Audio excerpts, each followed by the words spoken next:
Hi guys, happy Earth Day! Happy Earth Day! If you watched our science video, then you know today is Earth Day. Nope, not our science. Wrong, Mrs. Froman. Wrong.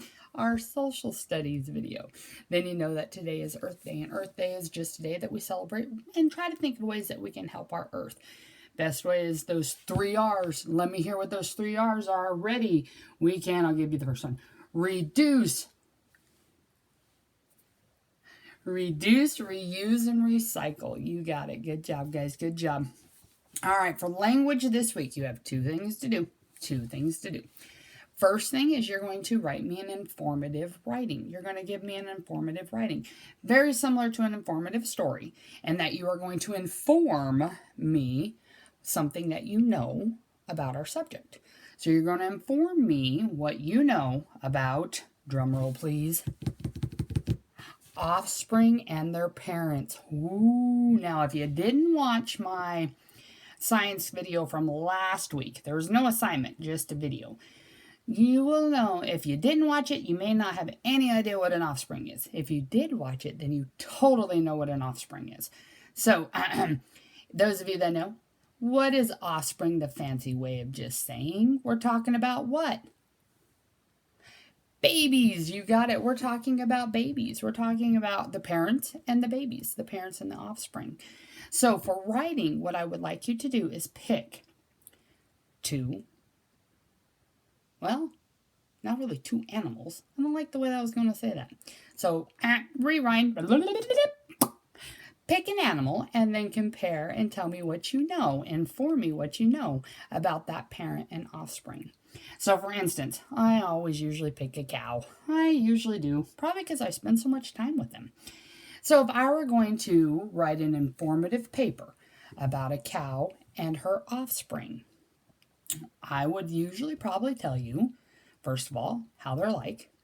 They're alike because, well, how is a cow and a calf alike? Or how is a bull and a calf alike? Oh, they do each have 4 legs. They do, absolutely, they each have 4 legs. Yeah, they kind of have a long face. You're absolutely right. Good job, good job. May not know or think about this one, but they are usually colored the same. If both mom and dad are the same colors. So if you have a black mom and a black dad, the baby's usually going to be black. However, that's not always the case. Kind of depends on different things, kind of like our hair color. Not always is it going to be the same color, but usually, like Holsteins. Holsteins are those cute black and white ones. They're who we get a lot of our milk from. If mom and dad, they are both black and white with spots, guess what baby's going to have? Black and white with spots. You got it. Out here we have a lot that have what we call white faces. If mom has a white face and dad has a white face, baby's gonna have a white face. You got it. So they tend to look like there's usually the same colors as their mom or dad are. Okay, how are they different from each other? Well, let's think about a cow or a bull, because a cow is the mom and the bull is the dad. Okay, so just like you have a mom and a dad, so does that baby calf. Think about a cow and a bull. How are they alike, or how are they different than that calf? They are a lot bigger. The bull is especially a lot bigger, although we've had some really big cows that are about the same size as the bull. So they are a lot bigger. They're also a lot stronger. They're a lot stronger. So there are some that are similarities and there are some that are differences. So today, I want you to pick an animal, any animal you want. Kangaroo, elephant, rhinoceros, rabbit, whatever you want. And I want you to inform me how their mom and dad and offspring are alike and how they are different. Okay, inform me what you know. Inform me of your observations when you compare the parent to the offspring. All right, that's first thing this week. Second thing, we have a take it or leave it writing. Now, we've never done one of these. We never have actually done this official way of looking at it. So, but this is one of those to where We've done a persuasion writing before, and this is pretty much what it is. We are going to persuade, which means we're going to try to convince somebody to either take it or leave it.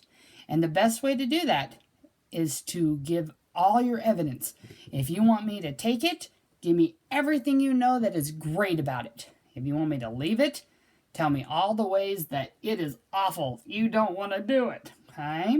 You want to persuade me. A take it or leave it writing is basically a persuasion. It's a persuading writing. Okay? So what you're going to have is I gave this one because I know there's quite a few of you that like this.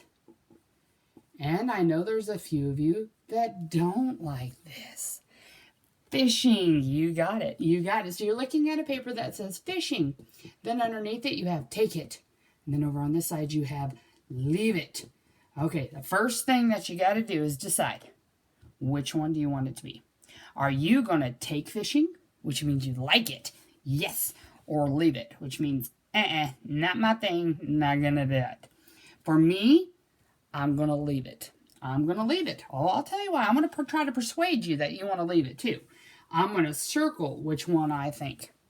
I want to leave it, but now I need to try to convince you why you should leave fishing, that you shouldn't do it.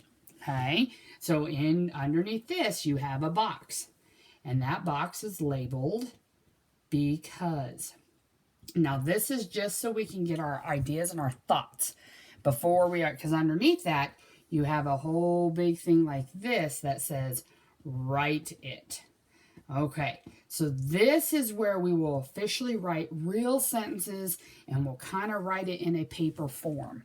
Up here is just so I get my ideas and I know for sure what it is what I want to tell you about why you should leave fishing, why you shouldn't do it.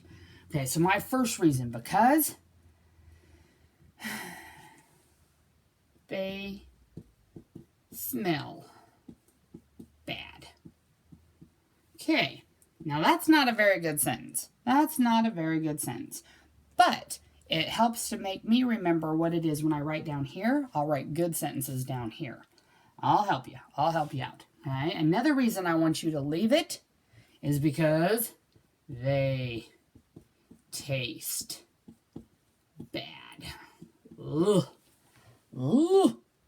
So that's the other reason I leave fishing. I'd much rather hunt for antelope or something. Oh, at least they taste tasty. Fish? No. Okay, now that I've given you my reasons why I think you should leave fishing, I need to write it in a way that is entertaining, is in a way that somebody actually wants to read it and might be able to convince them. Now, is that going to convince you? They smell bad, they taste bad. Not necessarily. It might if you kind of are already leaning that way, but if you're like, nope. No, I got to try to work a little harder to convince you, to try to persuade you that you want to leave fishing. So when I read here, I'm going to write actual sentences. I'm going to just get started, and then I'm going to let you guys go take off from there. So I'm going to start.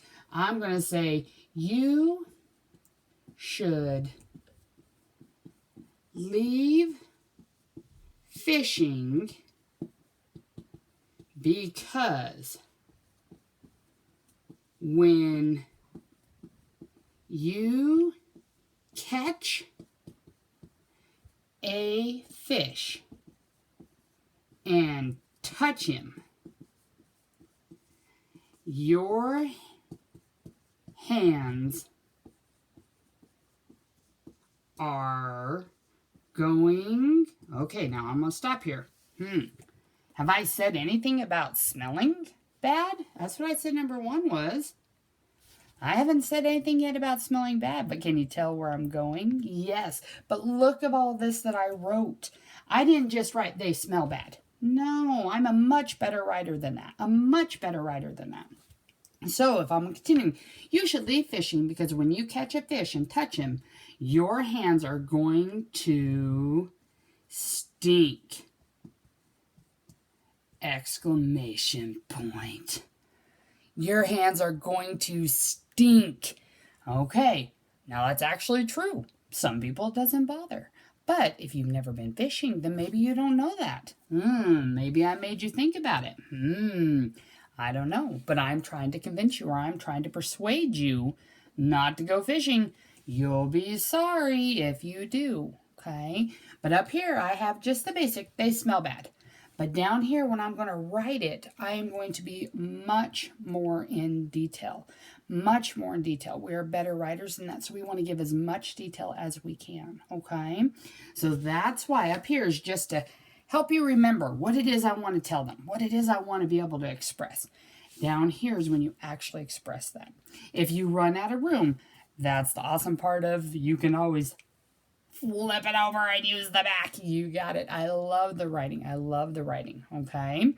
Now then, if you say leave it, here's my big challenge. I gave 2 reasons why to leave it. It's okay if you use one of mine because you might be thinking the same way. But try not to use both of my leave it. I know most of you like fishing. That's why I didn't do that one, because I want you to trust yourself. And I want you to think of reasons that you want to take fishing and try to convince me why I should go fishing. Because I've been fishing. As a kid, we went fishing all the time. So I want you to try to convince me why I should go back.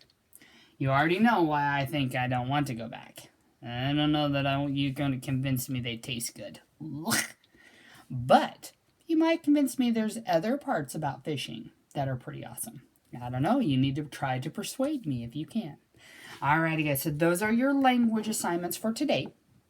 Okay. Try to give me or for this week. Sorry, not today. I tell you. Those are our assignments for this week for language. I want you to try to persuade me. I want you to give me lots of detail in your writing. And I want you to trust yourself. Remember, another review. What does every sentence have to start with? A capital letter. What do we need to find at the end? An end mark. It will not always be a period. There are 3 end marks that you can use. What are those end marks that you could use? You could use the one we like the most. That's the period. You could also use a question mark, or the one that's hard to say, the exclamation point. You got it. Okay, remember, period is for telling me something. That's to inform me something. That's for telling me something. Question mark means that you need an answer. If you use a question mark at the end of your sentence, that means you are asking me a question and you better be expecting me to answer it. And an exclamation point means you're commanding something to me. I'm commanding, it's going to stink. I'm warning you, you're gonna stink. It's to warn and to command somebody, okay? All right, guys. A sentence has to tell me who or what. And what's happening. You got it. Keep those things in mind as you're doing your writing, okay, guys? Make sure you got your finger spaces in there. Don't write too small. Since we're putting a lot of pictures in, that's what Froman's old eyes can't see me washing. Make sure you're writing big enough that I can see it, but not so big that you run out of paper. Oh, my goodness gracious. You guys know about how big you need to write. Make sure you give me those finger spaces in between your words. Keep it up, guys. I am enjoying what I see. You guys are sending a lot of good stuff. Enjoy. Have fun. Convince me that I should go fishing. Or give me some more ammunition as to why we should convince other people not to go fishing, huh? All right, guys. Have a great day. Happy Earth Day. Get outside a little bit and enjoy our Earth. Talk to you later. Bye.